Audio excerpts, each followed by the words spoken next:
Alright, so once you get to this point on all your bands, the next thing you want to do is go ahead and put it back on the frame. Now,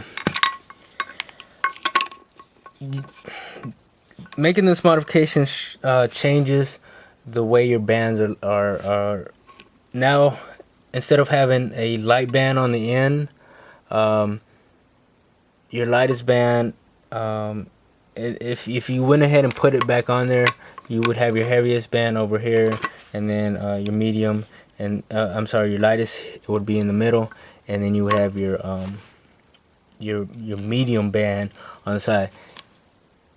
I don't recommend that. Of course, it's up to you on how you arrange your bands, but I prefer to have the heaviest resistance band on the inside. And being that this will go on the top, then this would be the inside, and on the other top part, you would put it again on the inside. If that makes sense to you guys. So this is a good time to since you have your frame off the door, this would be a good time to go ahead and take all your bands off.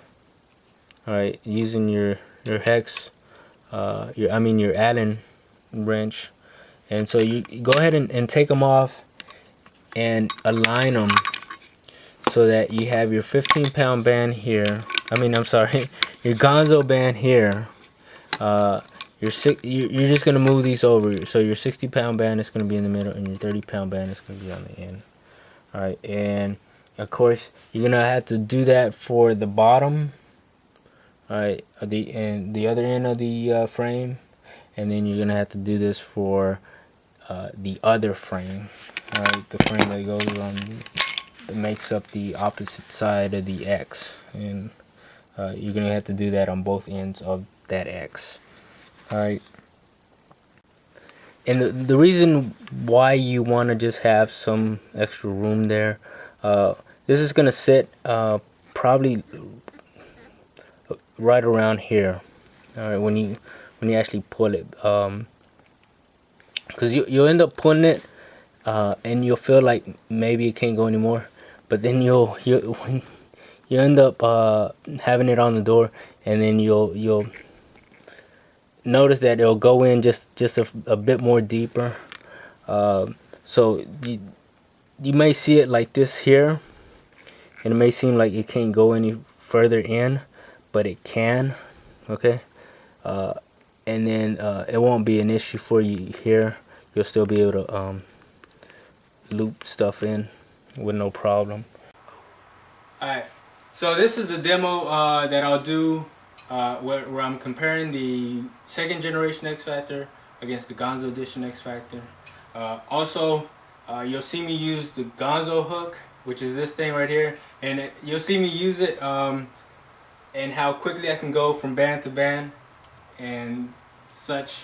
Alright, now over here I have the second generation X Factor, alright, and then over here I have the Gonzo Edition X Factor.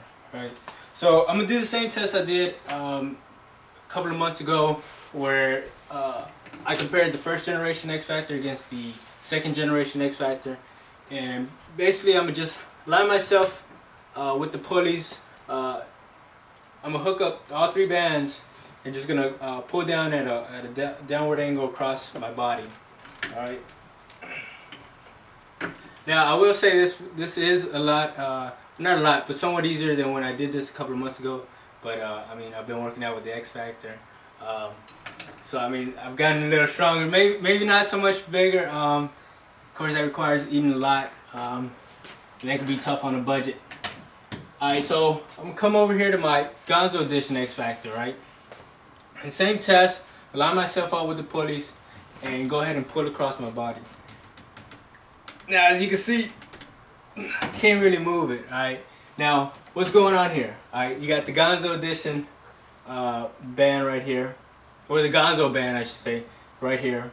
Alright, then you have your 60-pound band and your 30-pound band. Okay, now I talked in the earlier section about how the Gonzo edition is double the X Factor, the second generation X Factor.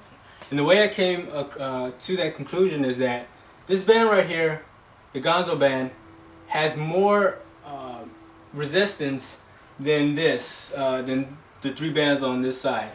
Now it actually has just a bit more, because over here you have 105, and then, well, exactly how much more? Well, say it's at least a 15-pound band more.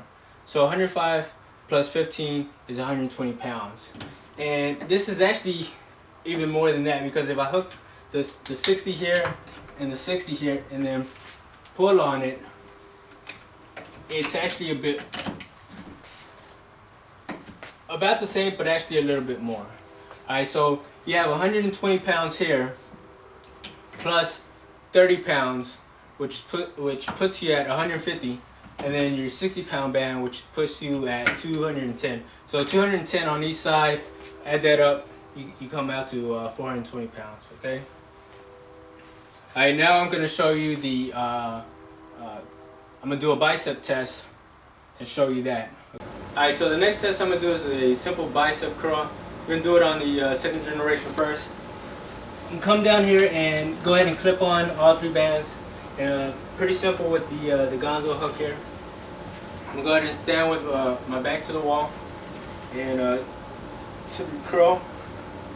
Alright, I can curl all three bands pretty easily. Of course, if I came out some, that of course increases the resistance. But now let's go over to the Gonzo edition. I'm gonna go ahead and clip on all three bands here. Alright, try the same test. And I can't. Alright, now if I go just to my Gonzo band here and curl that, I can feel that it's a bit more resistance than the three bands on the second generation. Now if I go with Gonzo band in a 30-pound band, makes it a bit more difficult. And of course, I'm just doing 1 reps here, which is if I actually did my actual workout, this amount of resistance would be more than enough. Now if I did need more resistance, of course there's didn't even throw in the 60-pound band there, and of course you could always step further out from the door. Alright, so you just saw me go through some tests comparing the Gonzo Edition X Factor against the second generation X Factor. I hope from that you got a better idea of the difference in between the two. Like I said, it's actually double the resistance of the Gonzo Edition Level 1. It's actually double the resistance of just the second generation X Factor. Now again, this modification will void your warranty, so perform it at your own risk. But if you're looking to take the X Factor to the extreme, then the Gonzo Edition is the way to go. So make sure you upgrade to the Gonzo Edition, and thanks for watching.